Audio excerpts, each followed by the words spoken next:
Après la mort de Moïse, serviteur de l'Éternel, l'Éternel dit à Josué, fils de Nun, serviteur de Moïse, « Moïse, mon serviteur, est mort. Maintenant, lève-toi, passe ce Jourdain, toi et tout le peuple, pour entrer dans le pays que je donne aux enfants d'Israël. Tout lieu que foulera la plante de votre pied, je vous le donne, comme je l'ai dit à Moïse. Vous aurez pour territoire depuis le désert et le Liban jusqu'au grand fleuve, le fleuve de l'Euphrate, tout le pays des Hétiens, et jusqu'à la grande mer vers le soleil couchant. Nul ne tiendra devant toi tant que tu vivras. Je serai avec toi, comme j'ai été avec Moïse. Je ne te délaisserai point, je ne t'abandonnerai point. » Promesse, n'est-ce pas? Ça commence avec l'Éternel qui dit « Moïse est mort. » Pourquoi est-ce que Dieu dit ça? Ils le savent que Moïse est mort, tout le monde le sait. Mais c'est pour marquer le fait qu'on passe dans une autre époque. Moïse a conduit, dirigé le peuple d'Israël depuis 40 ans déjà. Tous les gens qui sont partis de l'Égypte, tous les adultes qui sont partis de l'Égypte, sont déjà décédés. Alors la plupart des gens n'ont connu que Moïse comme leader. Et ceux qui ont été enfants encore en Égypte ne s'en rappellent presque plus. On entre dans une nouvelle époque, un nouveau leader. Et même si on passe d'un très bon leader, un leader excellent, Moïse, à un autre très bon leader excellent, Josué, c'est quand même un bouleversement, n'est-ce pas? Quand on change de leader, c'est toujours un bouleversement. En plus, ils vont entrer dans la terre promise. Ça, c'est aussi un bouleversement. Tous les adultes, les gens qui sont là, n'ont connu que le désert. Et le désert n'est pas si formidable pour vivre, nous sommes d'accord, mais c'est tout ce qu'ils connaissent. Ils sont habitués. Et maintenant, ils vont entrer dans la terre promise, qui est le pays où coule le lait et le miel, du moins c'est ce qu'on leur a dit, mais le pays n'est pas vide. Il y a des tribus, des Cananéens, des autres. Il y a des villes fortifiées. Alors, le leader est nouveau, le terrain est nouveau. C'est comme si, d'un seul coup, ou presque, leur vie entière est toute bouleversée. Et cela est toujours difficile à gérer, n'est-ce pas? Et alors, pour les aider, Dieu leur donne des promesses. La première et la deuxième étude de cette série, nous avons surtout survolé la théorie des promesses de Dieu. Ce soir et la semaine prochaine, je voudrais voir avec vous comment ces théories sont mises en pratique. Je trouve toujours ça beaucoup plus intéressant que la théorie, n'est-ce pas? On préfère la pratique. La théorie, c'est théorique, mais la pratique, ça nous donne quelque chose en main. Mais il faut la théorie avant la pratique. Alors, ce soir et la semaine prochaine, je propose d'examiner des promesses données par Dieu aujourd'hui à son peuple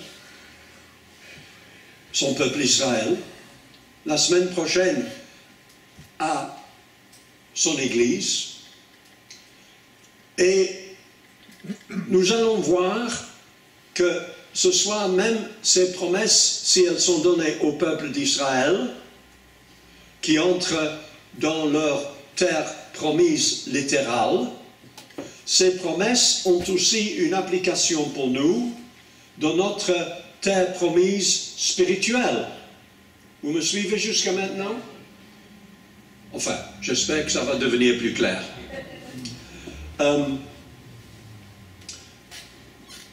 Moïse est mort, le désert est derrière eux, Josué est le nouveau leader. Et pour Josué, ça doit être une responsabilité très grande. Je pense même un peu effrayante, n'est-ce pas? Ce serait déjà une grande responsabilité s'il devait simplement les conduire encore errer dans le désert. Au moins, tout était déjà connu. Mais maintenant, il est devant l'inconnu total. Et il doit diriger ce peuple, qu'on estime à quelque part entre 1 million ou peut-être même 2 millions de personnes. C'est une grande responsabilité. Vous allez me dire, oui, il n'est pas tout à fait sans expérience. Non, il a au moins eu un excellent exemple à suivre. Mais Dieu lui donne des promesses à lui. En somme, des promesses qu'il a déjà données à Moïse et qu'il a déjà données au peuple, mais les donne à Josué. Est-ce que c'est nécessaire? Oui, frères et sœurs, parce que nous ne pouvons pas voyager sur les promesses de quelqu'un d'autre. N'est-ce pas? Nous pouvons être jaloux des promesses de quelqu'un d'autre, mais nous ne pouvons pas voyager sur des promesses de quelqu'un d'autre. Il nous faut nos promesses à nous. Et Josué a besoin maintenant d'entendre la promesse de Dieu pour lui-même, pour son ministère, pour son leadership, n'est-ce pas? Heureusement, Dieu ne fait pas des choses deuxième main, n'est-ce pas? Moi, j'ai un veston deuxième main. Vous voyez, la personne qui est avant moi était probablement un peu moins rond. Le deuxième main peut être bon, mais le neuf est meilleur. Et le deuxième main n'est pas toujours exactement la bonne taille. Quand on achète du neuf, on achète la bonne taille. Et Josué ne va pas voyager sur les promesses deuxième main de Moïse.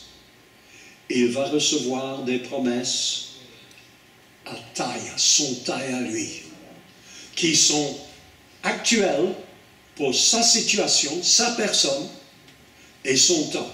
On vient de le chanter, en son temps. On pourrait, ce n'est pas mon but ce soir, mais on pourrait comparer les ministères de Moïse et de Josué. C'est très intéressant de faire cette comparaison. Nous voyons deux très grands hommes de Dieu qui tous les deux ont fait des très grands exploits avec Dieu et avec et pour le peuple de Dieu.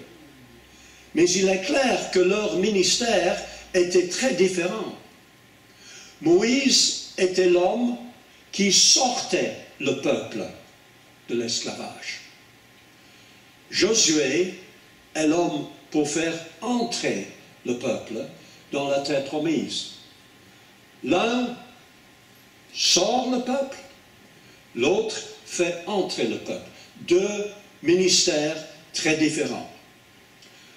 Quand il fallait délivrer le peuple d'Israël de l'esclavage de l'Égypte, il fallait un Moïse.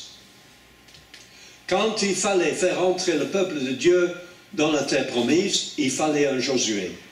Deux caractères très différents, deux façons de faire certaines choses très différentes. Mais le bon homme à la bonne place au bon moment. Et ça, Dieu donne. Nous ne l'apprécions pas toujours, nous ne le reconnaissons pas toujours. Hein? Je ne sais pas, mais est-ce que vous serez d'accord avec moi si je dis qu'il doit y avoir parmi le peuple d'Israël des gens qui disent « Oh, c'était mieux avec Moïse. Hein? On aimait mieux Moïse. » C'est normal. Après 40 ans, on peut être attaché à quelqu'un, non? Mais la réalité est que vous aimez Moïse ou non, il n'est plus là. Et il ne va pas revenir. Donc, maintenant, vous allez vous ranger derrière Josué.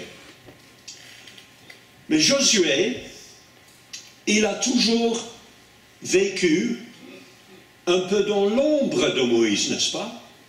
Moïse était le chef. Lui, il était un adjoint. Et maintenant, tout d'un coup, l'adjoint devient le chef. Et c'est formidable que juste à ce moment-là, avant que son ministère comme leader ne démarre, Dieu lui donne des promesses de base qui vont le soutenir et l'encourager et qui en plus vont être accomplies à la lettre dans son ministère. Et comme j'ai dit tout à l'heure, une transition est toujours difficile. La même chose dans notre vie personnelle, n'est-ce pas? Il y a, je dis difficile, c'est pas nécessairement parce que c'est triste. Nous tous qui avons eu un bébé, enfin, c'est pas moi qui ai eu le bébé, c'est mon épouse, mais le bébé qui est venu dans notre famille, c'était un événement super joyeux. Mais quelle transformation de notre vie de couple! Ce bébé pleurait pendant la nuit. Hein? Vous les mangez à des moments où nous, on ne mangeait pas. Ça a bouleversé la vie, bien que c'était un événement joyeux. Et quand nous avons une transition, que ce soit joyeuse ou triste, il nous faut du temps, n'est-ce pas? Pour s'habituer à une nouvelle situation. Ça est vrai quand ça se passe dans une famille, ça est vrai quand ça se passe dans une église, ça est vrai quand ça se passe dans la politique, dans le gouvernement, dans tous les aspects de la vie. Nous prions pour le nouveau, mais si Dieu fait le nouveau, ce n'est pas toujours facile. Et dans de tels moments, nous avons besoin de retrouver la paix, le calme, l'assurance et la confiance. Et c'est dans de tels moments que les promesses de Dieu sont tellement précieuses, parce qu'elles nous encouragent et elles ramènent la paix et le calme et l'assurance et la confiance. Elles nous aident à tourner nos regards, nos craintes, nos déceptions éventuelles, nos inquiétudes éventuellement, de nos circonstances et de nous tourner vers le Seigneur. Alors voici 3 promesses de base qui sont données à Josué, qui soulignent l'engagement de Dieu vis-à-vis de son peuple. Et nous allons voir que, bien que les promesses littérales étaient données à Josué et au peuple d'Israël, il y a des applications spirituelles qui sont valables pour nous dans notre terre promise spirituelle. Premièrement, tout lieu que foulera la plante de votre pied, je vous le donne. Nous avons vu la semaine passée que la plupart des promesses de Dieu ne sont pas automatiques, elles sont conditionnelles. Et ici, la même chose. Tout lieu que foulera la plante de votre pied, je vous le donne. Est-ce que ça c'est une bonne nouvelle ou une mauvaise nouvelle? Ça dépend de si vous êtes optimiste de nature ou pessimiste. Si vous êtes optimiste, vous dites « Oh, je n'ai qu'à fouler la terre sur la plante de mon pied et je le posséderai. » Le pessimiste dit « Enfin, je vais devoir marcher le long et le large du pays pour pouvoir posséder ce que Dieu me promet. » Moi, je suis optimiste. Hein? J'espère que vous l'êtes aussi. Un chrétien a toute raison d'être optimiste. Mais on peut quand même se poser la question, pourquoi est-ce que Dieu ne vide pas le pays de Canaan de tous ses ennemis, de toutes ces tribus difficiles, avant que Israël entre dedans? Ça n'aurait pas été plus facile? Oui, hein? Si vous déménagez une nouvelle maison, vous espérez que les habitants précédents partent avant que vous n'arriviez, n'est-ce pas? Si vous devez d'abord vous battre pour les mettre dehors, le déménagement va être encore un peu plus grand bouleversement. Mais c'est ce que Israël doit faire. Ils vont déménager dans la terre promise, maison formidable, comparée à ceux qui viennent de vivre depuis 40 ans. Mais les habitants précédents, ils y vivent encore. Et ils n'ont pas l'intention, eux, de déménager. Ils ne veulent pas déménager. Ils veulent rester.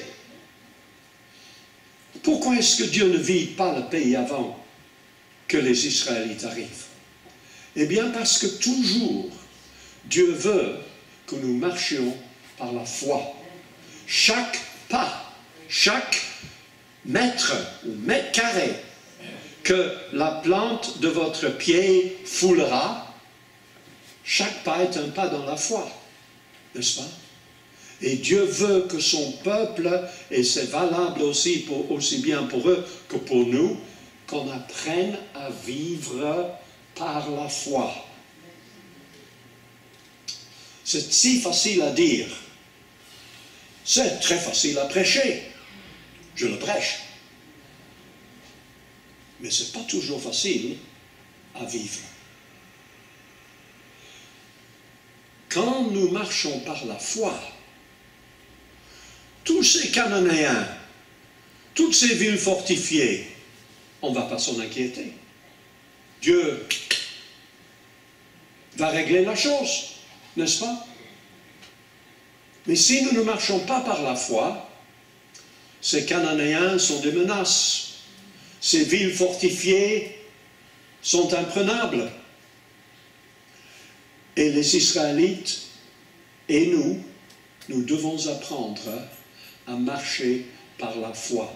Et qu'est-ce que ça veut dire? Ça veut dire la foi dans la parole de Dieu. Ça veut dire que nous marchons croyant que Dieu va faire ce qu'il promet de faire. C'est si simple. Il y a des gens qui disent, oui, mais j'essaie de croire, mais je ne sens pas, je ne ressens pas, etc. Ça ne m'étonne pas. La foi n'est pas une émotion, n'est pas un sentiment. La foi, c'est une décision, n'est-ce pas? On décide de croire ou de ne pas croire. Tout lieu que foulera la plante de votre pied, je vous le donne. Ils doivent prendre possession de ce que Dieu leur promet. Et je voudrais parler surtout là-dessus ce soir. Parce que même si nous sommes chrétiens depuis très longtemps, c'est toujours difficile. Et c'est souvent difficile parce que nous ne comprenons pas exactement ce que ça veut dire ou comment il faut agir. D'abord, ils doivent accepter ce que Dieu leur donne. Pour vous dire la vérité, comme vous savez, j'ai été beaucoup de fois en Israël, c'est un beau pays, en partie. Mais 60% du pays, ils ne savent rien faire avec. C'est désertique. Et les 40% qui restent, à peu près 3/4 de cela, ils ne peuvent pas le cultiver, parce que c'est montagneux. À leur place, je pense que j'aurais peut-être dit à Dieu, j'aurais préféré que tu nous donnes un autre pays. Hein? La Wallonie, par exemple. La différence, c'est qu'en Wallonie, il pleut beaucoup, en Israël, pas. Donc, il faut choisir. Mais ils doivent accepter ce que Dieu leur donne. On peut discuter longtemps. Pourquoi est-ce que Dieu a voulu leur donner le pays de Canaan? Il y a des autres pays dans le monde qui sont plus jolis, plus fertiles, plus riches, plus ci, plus ça. Mais la foi accepte ce que Dieu nous donne. N'est pas jaloux de ce que Dieu ne nous donne pas. Paul écrit, j'ai appris à être content des circonstances dans lesquelles je me trouve. Et le contentement, il faut l'apprendre, n'est-ce pas? Ça ne vient pas de soi. Il faut l'apprendre. Tout lieu que foulera la plante de votre pied, je vous le donne. L'important, c'est que c'est Dieu qui le leur donne. Et quand Dieu nous donne quelque chose, c'est toujours bien. Et pour notre bien, n'est-ce pas? Dieu leur a promis, je vous ferai monter de l'Égypte dans un pays où coule le lait et le miel. Mais plus de la moitié du pays, il ne coule pas le lait et le miel. Et quand ils arrivent, il y a des tribus cananéennes hostiles, guerrières. Et je pense que parfois, nos expériences ressemblent un peu à celles des Israélites. Initialement, les promesses de Dieu nous semblent merveilleuses, mais dans la pratique, ce n'est pas si facile qu'on pensait que ça allait être. N'est-ce pas? Pour certains, les Israélites qui avaient rêvé de leur terre promise pendant des siècles d'esclavage en Égypte, pendant les décennies d'errance dans le désert, la déception, l'effort exigé était de trop, au point où ils proposaient même de retourner en Égypte. Il me semble que vous devez être très déçus si vous voulez volontairement retourner dans l'esclavage, n'est-ce pas? Tout lieu que foulera la plante de votre pied, je vous le donne. Remarquons que Dieu commence cette promesse, pas avec ce que lui, il va faire, mais avec ce que eux, ils doivent faire.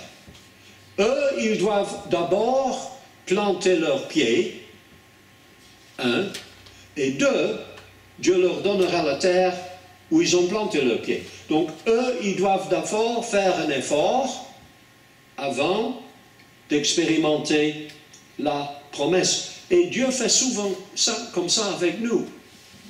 Il nous donne une promesse, comme nous l'avons vu la semaine passée, conditionnelle. Et donc, cette promesse est en même temps une invitation. Et des invitations doivent être acceptées. rejeté, n'est-ce pas?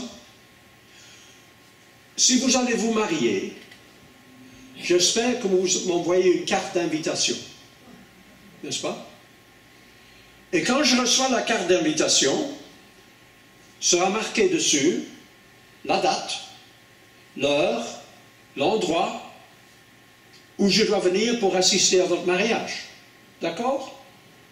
Si maintenant je reçois votre carte et je me dis « Ah, mais ça ne me convient pas du tout », et je vais vous répondre « Je veux bien venir à votre mariage, mais vous devez changer la date et l'heure et l'endroit. »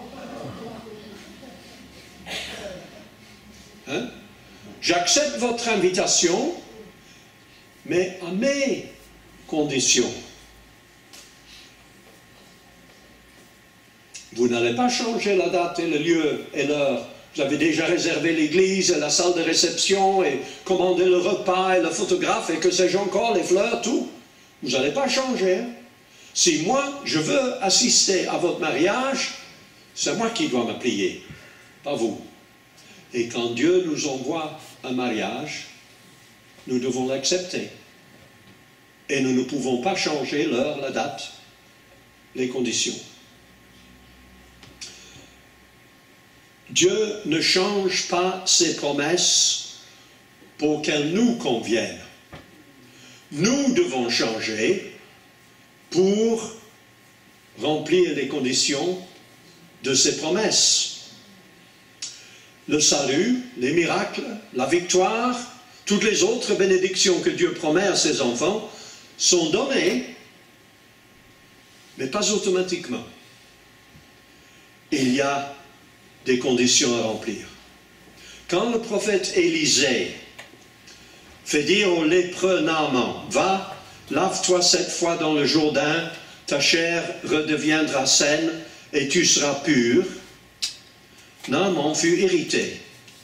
Il s'en alla en disant, « Je me disais, il sortira vers moi, il se présentera lui-même, il invoquera le nom de l'Éternel son Dieu. Il agitera sa main sur la place et guérira le lépreux. Les fleuves de Dama, l'Abana et le Parpar ne valent-ils pas mieux que toutes les eaux d'Israël? Ne pourrais-je pas m'y laver et devenir pur? » Et ils sont retournés et partaient avec fureur.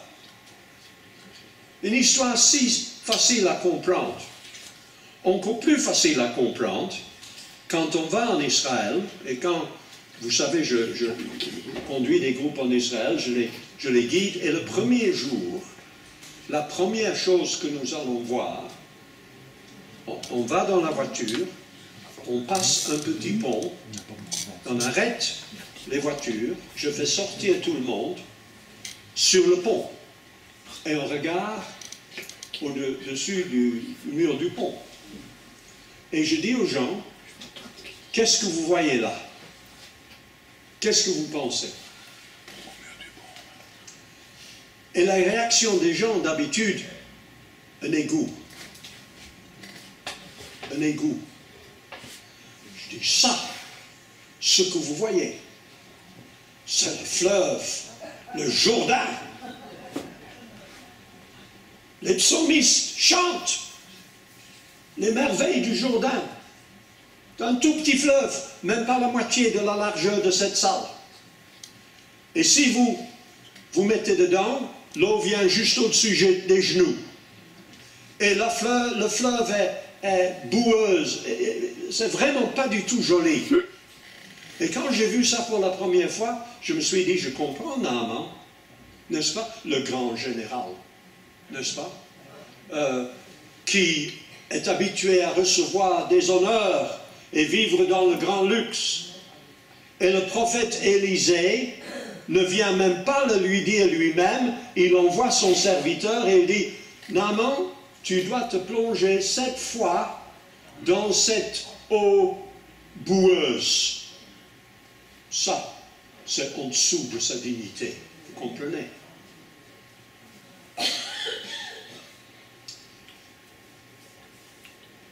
Heureusement pour lui, ses serviteurs s'approchèrent pour lui parler. Ils dirent, mon père, si le prophète t'eût demandé quelque chose de difficile, ne l'aurais-tu pas fait? combien plus dois-tu faire ce qu'il t'a dit? Lave-toi et tu seras pur. Il descendit alors et se plongea 7 fois dans le Jourdain selon la parole de l'homme de Dieu, et sa chair devint comme la chair d'un jeune enfant. Il fut pur. Donc, il faut accepter les promesses de Dieu avec les conditions éventuelles. Même des conditions qui ne nous conviennent pas. Quand Jésus rencontre un aveugle né à Jérusalem, il cracha à terre, fit de la boue avec sa salive, appliqua cette boue sur les yeux de l'aveugle, et lui dit, va, lave-toi au réservoir de Siloé, nom qui signifie envoyé. Il y alla, se lava, et s'en retourna, voyant clair. Qu'est-ce que vous pensez? Si l'aveugle né, maintenant, avec de la boue sur ses yeux, raisonne, je peux aussi bien aller me laver chez moi, à la maison. Qu'est-ce que vous pensez? Moi, je pense qu'il est toujours aveugle alors. Hein? Parce que non seulement qu'il doit se laver, mais il doit se laver là où Jésus dit qu'il doit aller se laver. Pourquoi la piscine de Siloé, le réservoir de Siloé? C'est de l'eau magique. J'ai été du temps de la Bible et encore aujourd'hui, les femmes viennent faire leur lessive dans le réservoir de Siloé. L'eau n'est pas tellement propre, n'est-ce pas? Des enfants jouent dedans, jettent de la boue dedans, etc. Ce n'est pas parce que l'eau est magique qu'il doit y aller, c'est parce qu'il doit obéir par la foi, n'est-ce pas?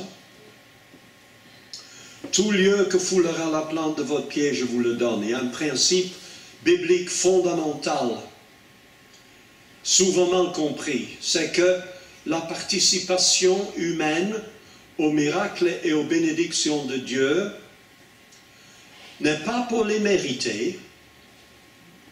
Toutes les religions du monde, sauf le christianisme biblique, sont basées sur le principe de mérite, n'est-ce pas?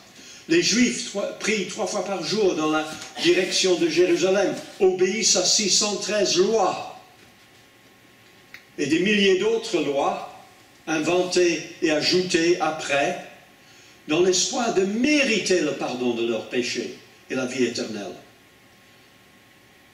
Les musulmans prient 5 fois par jour, vont en pèlerinage à la Mecque, jeûnent pendant le mois de Ramadan, dans l'espoir de méditer le ciel, de mériter le ciel. Les bouddhistes annoncent leur mantra et donnent des aumônes dans l'espoir d'arriver à Nirvana. Les hindous adorent leurs milliers de dieux dans l'espoir de mériter d'être réincarnés en une vache.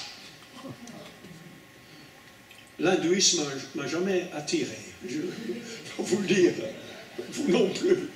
Si ça c'est la meilleure promesse qu'on peut vous donner, ben, non, ils ne mourront pas comme membres.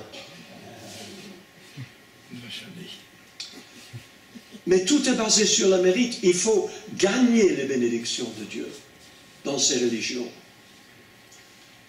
Si Dieu nous donnait ce que nous méritons, qu'est-ce qu'on gagnerait? Le salaire du péché, c'est la mort. Encore pire que redevenir en forme de vache, n'est-ce pas? Mais le don gratuit de Dieu, c'est la vie éternelle. Le don gratuit de Dieu. Nous ne devons pas le mériter. Nous ne pouvons pas le mériter. Il est donné gratuitement sur base de la grâce de Dieu. La loi a été donnée par Moïse.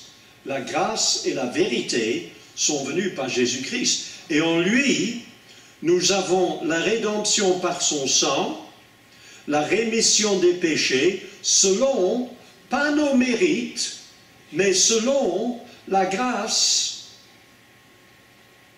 du Seigneur. Alléluia. C'est par la grâce du Seigneur Jésus que nous croyons être sauvés. Et c'est par la grâce que vous êtes sauvés, par le moyen de la foi. Et cela ne vient pas de vous, c'est le don de Dieu. Ce n'est point par les œuvres, afin que personne ne se glorifie. Bien sûr, nous devons faire des bonnes œuvres. Certainement. La Bible nous exhorte de faire des bonnes œuvres. Mais nous ne faisons pas des bonnes œuvres pour gagner le pardon des péchés. Nos bonnes œuvres sont la conséquence de notre remerciement à Dieu pour nous avoir sauvés. Tout lieu que foulera la plante de votre pied, je vous le donne. Si Dieu ne nous donne pas ces bénédictions parce que nous les méritons ou gagnons, par notre obéissance à ses lois ou par nos bonnes œuvres, alors est-ce qu'il nous donne ces bénédictions en récompense de nos bonnes œuvres et de notre obéissance? Ah, non plus. Dieu ne nous donne pas en récompense. Oui, mais si je vis bien et je fais mon mieux et je sers le Seigneur de tout mon cœur, fidèlement, toute ma vie, je vais quand même avoir plus de bénédictions et une meilleure place au ciel que les pécheurs ou ceux qui ne viennent au Seigneur qu'à la dernière minute. Qu'est-ce que vous pensez?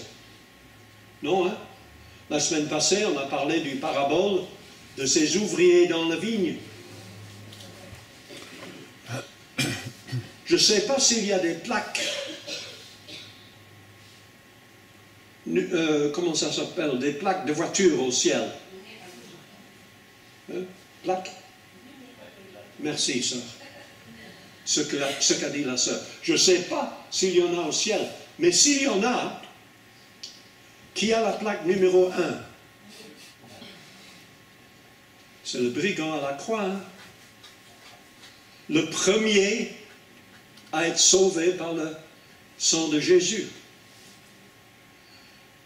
Et qu'est-ce que vous pensez? C'était un brave homme? Un homme qui a servi Dieu toute sa vie fidèlement? Non! Il est venu à la toute dernière minute, n'est-ce pas? Mais il a la plaque numéro 1 au ciel. Parce que ce n'est pas par nos mérites et ce n'est pas en récompense. Parabole des ouvriers, ces derniers n'ont travaillé qu'une heure et tu les traites à l'égal de nous qui avons supporté la fatigue du jour et de la chaleur. Il répondit, mon ami, je ne te fais pas tort. Ne t'es-tu convenu avec moi d'un denier? Tout est par grâce, rien n'est par mérite. Tout lieu que foulera la plante de votre pied, je vous le donne. Alors si ce n'est ni par mérite, ni comme récompense, est-ce qu'alors nous devons ou nous pouvons réclamer les promesses de Dieu, les bénédictions de Dieu? Certains enseignent que oui, il faut réclamer les bénédictions de Dieu. Ils nous disent que puisque nous sommes des enfants de Dieu, nous avons droit. Nous avons droit. Frères et sœurs, nous n'avons pas des droits. Nous avons des privilèges. Ce n'est pas la même chose. Encore une fois, si Dieu nous donnait ce à quoi nous avons droit, notre avenir ne serait pas du tout bon. Dieu ne dit pas aux Israélites, tout lieu que vous réclamerez, je vous le donne. Il dit, tout lieu que foulera la plante de votre pied, je vous le donne. Nous ne devons ni mériter, ni gagner, ni être récompensés, ni réclamer ce que Dieu nous promet. Nous devons simplement entrer dans la terre promise, dans notre cas spirituel que Dieu nous a préparé. Et comment est-ce que nous y entrons? Par la foi. C'est formidable ça. Hein? Vous êtes content qu'il ne faut pas le payer. Hein? Parce que si on pouvait payer sa place au ciel, les millionnaires seraient au premier rang. Et les petits pensionnés comme moi, on sera tout à fait derrière dans la salle, n'est-ce pas? Quand un centenier demande à Jésus de guérir son serviteur atteint de paralysie, souffrant beaucoup, des Juifs qui accompagnent le centenier disent à Jésus, « Il mérite que tu lui accordes cela, car il aime notre nation et c'est lui qui a bâti notre synagogue. » Les Juifs disent du centenier, « Il mérite. » Le centenier lui-même dit, « Je ne suis pas digne que tu entres sous mon toit. Je ne le mérite pas. » Et lorsque Jésus entendit ces paroles, il admira le centenier. Et se tournant vers la foule qui le suivait, il dit, « Je vous le dis, même en Israël, je n'ai pas trouvé une aussi grande foi. » Le centenier romain, païen, non-juif, montre une plus grande foi que le juif le plus juif. Et il répond au centenier, « Va, qu'il te soit fait selon ta foi. » Et à l'heure même, le serviteur fut guéri. Qu'il te soit fait selon ta foi, pas selon tes mérites, pas en récompense de ton amour pour le peuple juif et le fait que tu as financé le bâtiment de leur synagogue. Non, qu'il te soit fait selon ta foi. C'est par la foi que nous entrons et que nous vivons dans la terre promise spirituelle. Et la foi n'est pas seulement quelque chose que nous croyons. Ce n'est même pas seulement quelque chose que nous croyons sur base de la parole de Dieu. La foi est aussi faire quelque chose sur base de la parole de Dieu. Pierre marche au moment donné sur l'eau.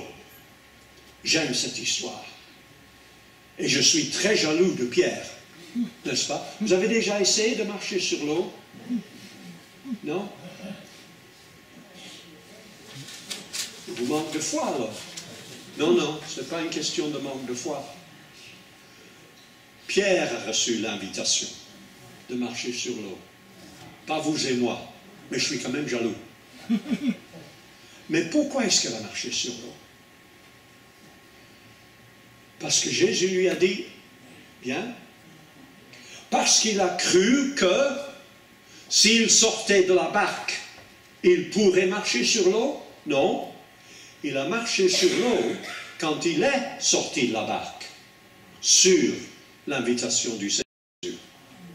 Il a dû faire quelque chose. Il a obéi à l'invitation de Jésus. Et Jésus dit, tout est possible à celui qui croit. Et je vous le dis en vérité, si vous aviez de la foi comme un grain de sénévé, vous diriez à cette montagne, transporte-toi d'ici là, et elle se transporterait, et rien ne vous serait impossible. Alors, ça c'est formidable. Un grain de sénévé, c'est comme une petite poussière. On le voit à peine. Où est-ce qu'on trouve cette foi alors, dont si peu suffit à transporter, à déplacer des montagnes de péché, montagnes de maladies, de crainte, d'incertitude, d'inquiétude, etc. Où se trouve cette foi? Dans la parole de Dieu. La foi vient de ce qu'on entend. Pierre entend Jésus dire « Viens ». Et alors il sort de la barque. La foi vient de ce qu'on entend, et ce qu'on entend vient de la parole de Dieu. Il faut que ce soit clair. Hein? Nous entendons le long de la journée beaucoup de choses. Il ne faut pas baser sa foi là-dessus. Il faut baser sa foi sur la parole de Dieu. et nous marchons par la foi et non par la vue. Ce n'est pas seulement un texte que nous connaissons par cœur, mais c'est la réalité de notre marche avec Dieu tous les jours. Une traduction moderne, la Bible en français courant, d'un verset très connu, Hébreux 11, verset 1, « Mettre sa foi en Dieu, c'est être sûr de ce que l'on espère. C'est être convaincu de la réalité de ce que l'on ne voit pas. » Ça, c'est la définition de la foi. Tout lieu qui foulera la plante de votre pied, je vous le donne. Notez bien que Dieu dit tout lieu, pas quelques lieux, même pas la plupart des lieux, mais tout lieu. Tout lieu que foulera la plante de votre pied, je vous le donne. Quels sont les lieux, entre guillemets, que nous voulons fouler sous nos pieds? Des péchés?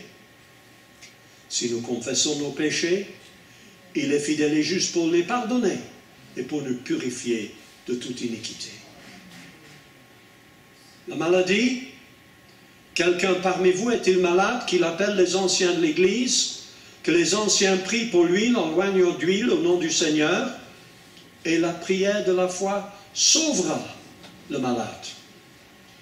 Un autre problème que nous voulons fouler sous nos pieds, dans toutes ces choses, nous sommes plus que vainqueurs par celui qui nous a aimés. Car Dieu peut faire par la puissance qui agit en nous infiniment au-delà de tout ce que nous demandons ou pensons. Alors, tout lieu que foulera la plante de votre pied, je vous le donne, osons marcher par la foi. Osons prendre Dieu à sa parole. Osons obéir à ses promesses, accepter ses invitations et fouler sous nos pieds tous ces problèmes et toutes ces difficultés. La deuxième promesse donnée à Josué, « Nul ne tiendra devant toi ». Qu'est-ce que ça veut dire, nul? Zéro, hein? Rien. Personne. Aucun. Nul ne tiendra devant toi. Pas certains ne tiendront pas devant toi, ou quelques-uns ne tiendront pas devant toi, ni même la plupart ne tiendront pas. Non, nul. Et non seulement nul ne tiendra devant toi pour un certain temps, non, nul ne tiendra devant toi tant que tu vivras. J'en déduis que Dieu ne fait jamais des choses à moitié. Alléluia. La victoire promise aux enfants de Dieu est certaine. La victoire sur les Cananéens dans la Bible. Et pour nous, la victoire sur nos Cananéens de péché, maladie, tristesse, peur et toute autre chose qui peut nous nuire.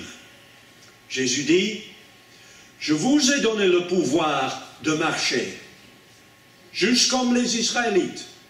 Je vous ai donné le pouvoir de marcher sur les serpents et les scorpions et sur toute la puissance de l'ennemi, et rien ne pourra vous nuire. » La même promesse qu'il a donnée à Josué.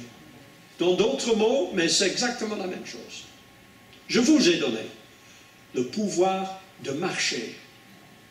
Alors ne restons pas assis. Hein? Ne restons pas couchés. Mais marchons sur les serpents et sur les scorpions. Le serpent, il est symbolique de quoi? Du diable, n'est-ce pas? Jean écrit, tout ce qui est né du monde, tout ce qui est né de Dieu triomphe du monde. Et la victoire qui triomphe du monde, c'est notre foi. Formidable. Nul ne tiendra devant toi tant que tu vivras. David chante, Ô Éternel, tu es mon bouclier, tu es ma gloire, tu relèves ma tête. Je ne crains pas les myriades de peuples qui m'assiègent de toutes parts. Le Seigneur dit à Paul en vision pendant la nuit, ne crains point, car je suis avec toi et personne ne mettra la main sur toi pour te faire du mal. Et il écrira plus tard, grâce soit rendue à Dieu qui nous fait toujours triompher en Christ. Quand les Israélites se trouvent devant la mer Rouge et les Égyptiens étaient en marche derrière eux, et les enfants d'Israël eurent une grande frayeur et crièrent à l'Éternel, Moïse répondit au peuple, ne craignez rien, restez en place, regardez la délivrance que l'Éternel va vous accorder en ce jour. Car les Égyptiens que vous voyez aujourd'hui, vous ne les verrez plus jamais. L'Éternel combattra pour vous. Et Moïse étendit sa main sur la mer, et l'Éternel refoula la mer par un vent d'Orient qui souffla avec impétuosité toute la nuit. Il mit la mer à sec, les eaux se fondirent, les enfants d'Israël entrèrent au milieu de la mer à sec, les eaux formaient comme une muraille à leur droite et à leur gauche, et les Égyptiens les poursuivirent, et tous les chevaux de Pharaon, ses chars, ses cavaliers, entrèrent après eux au milieu de la mer. L'Éternel mit en désordre le camp des Égyptiens. Il ôta les roues de leurs chars, et on rendit la marche difficile. Et les Égyptiens dirent alors, fuyons devant Israël, car l'Éternel combat pour lui contre les Égyptiens. Et l'Éternel dit à Moïse, étends ta main sur la mer, et les eaux reviendront sur les Égyptiens, sur leurs chars et sur leurs cavaliers. Nul ne tiendra devant toi. J'aurais voulu voir ça. Vous aussi? Oui. Oh, j'espère que ça a été filmé et qu'au ciel on pourrait le regarder. Moi je pense que Dieu a dû s'amuser à enlever les roues des chars. Le petit garçon, moi, aimerait faire ça. Vous autres, mes frères garçons? Oui, hein? Dieu l'a fait. Alors que pour ces Israélites qui ont la mer devant et les troupes d'élite de Pharaon derrière, ils croient que c'est leur fin.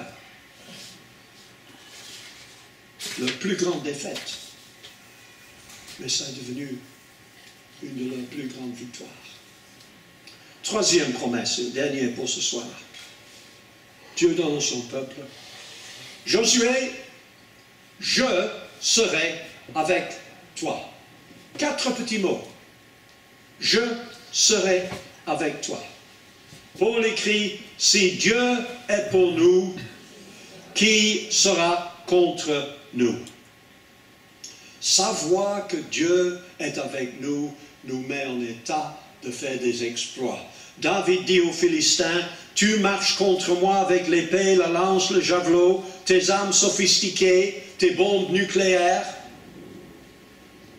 Moi, je marche contre toi au nom de l'Éternel des armées, du Dieu de l'armée d'Israël que tu as insulté.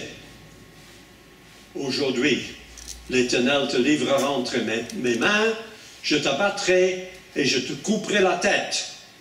Et aujourd'hui, je donnerai les cadavres du camp des Philistins aux oiseaux du ciel et aux animaux de la terre, et toute la terre saura qu'Israël a un Dieu. Et toute cette multitude saura que ce n'est ni par l'épée ni par la lance que l'Éternel sauve, car la victoire appartient à l'Éternel. Ce film-là, je voudrais le voir aussi. Petit David, adolescent, n'est-ce pas? Contre guerrier principal du monde. Si nous, on regardait, qui est-ce qu'on dit va gagner? Goliath. Ça c'est clair, hein? Ce David, il est fou. Aller tout seul contre Goliath. Mais il ne va pas tout seul. Ah non, je serai avec toi. Et quand Dieu est avec nous, nous sommes déjà dans la majorité, n'est-ce pas? Un plus Dieu, c'est déjà la majorité. Quand Moïse, devant le buisson ardent, vous connaissez l'histoire, Dieu dit, je t'envoie pour délivrer mon peuple. Moïse n'est pas trop chaud, n'est-ce pas? Il ne veut pas. Et il exprime sa crainte à Dieu que les Israélites, esclaves en Égypte, ne vont pas croire que Dieu l'a envoyé pour les délivrer. Et que Pharaon ne va non plus pas croire que Dieu a envoyé Moïse pour les délivrer. Moïse dit, ils ne vont pas me croire, ça ne va pas marcher. Et je comprends, il a 80 ans, n'est-ce pas? Si vous voulez quelqu'un à la tête d'un peuple pour les libérer de l'esclavage, il vous faut un jeune, avec beaucoup de force, et pas un vieillard de 80 ans. Mais Dieu lui répond, c'est ainsi que tu répondras aux enfants d'Israël, tu le diras, celui qui s'appelle « Je suis » m'a envoyé vers vous. Je suis. Vous vous rappelez à l'école, ça s'appelle le temps présent, n'est-ce pas? Dieu ne dit pas « j'étais », il ne dit pas « je serai », il dit toujours « je suis ». Je suis l'Éternel, je ne change pas. D'éternité en éternité, tu es Dieu. Alors l'Éternel est ma lumière et mon salut, de qui aurais-je crainte? L'Éternel est le soutien de ma vie, de qui aurais-je peur?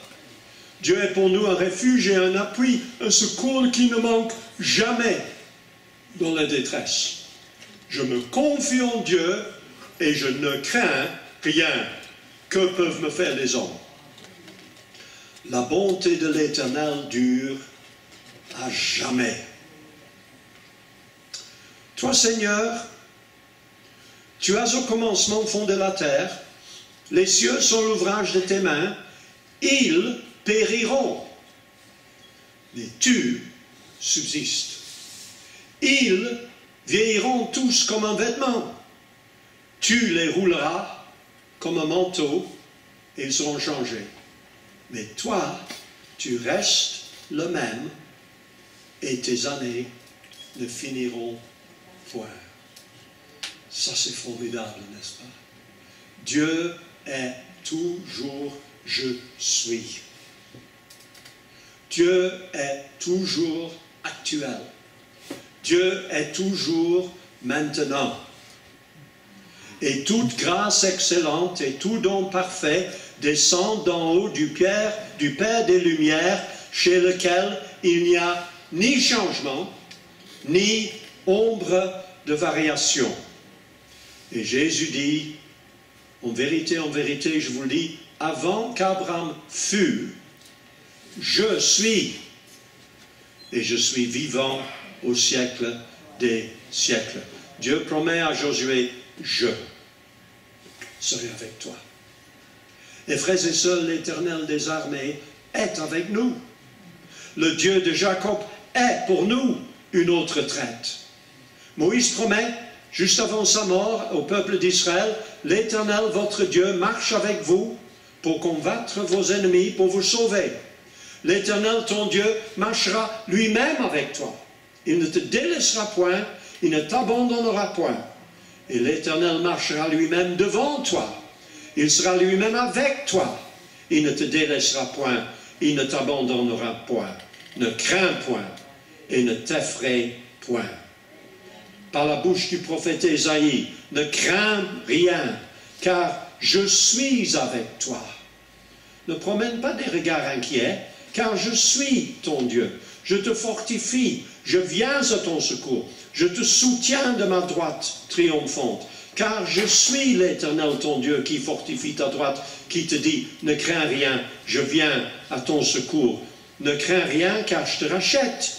Je t'appelle par ton nom, tu es en moi. Si tu traverses les eaux, je serai avec toi. Et les fleuves, ils ne te submergeront point. Si tu marches dans le feu, tu ne te brûleras pas, et la flamme ne t'embrasera pas.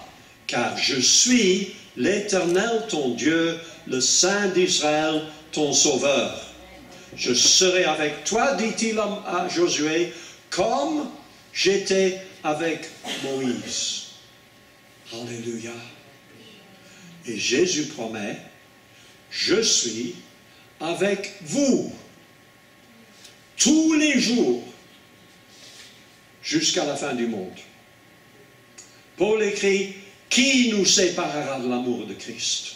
Tribulation, angoisse, persécution, faim, nudité, péril, épée? Non. Dans toutes ces choses, nous sommes, remarquons de nouveau, temps présent, pas nous serons, pas nous étions, nous sommes plus que vainqueurs par celui qui nous a aimés. Car j'ai l'assurance, pas l'espoir, pas la pensée, l'assurance. Qu'est-ce que c'est une assurance? Une certitude. J'ai l'assurance, dit Paul. Je suis convaincu que ni la mort, ni la vie, ni les anges, ni les dominations, ni les choses présentes, ni les choses à venir, ni les puissances, ni la hauteur, ni la profondeur, ni aucune autre créature ne pourra nous séparer de l'amour de Dieu manifesté en Jésus-Christ, notre Sauveur. 3 promesses merveilleuses. Tout lieu que foulera la plante de votre pied, je vous le donne. Nul ne tiendra devant toi tant que tu vivras, et je serai avec toi. Que le Seigneur nous aide à vivre ces 3 promesses tous les jours. Amen. Que Dieu vous bénisse et merci beaucoup.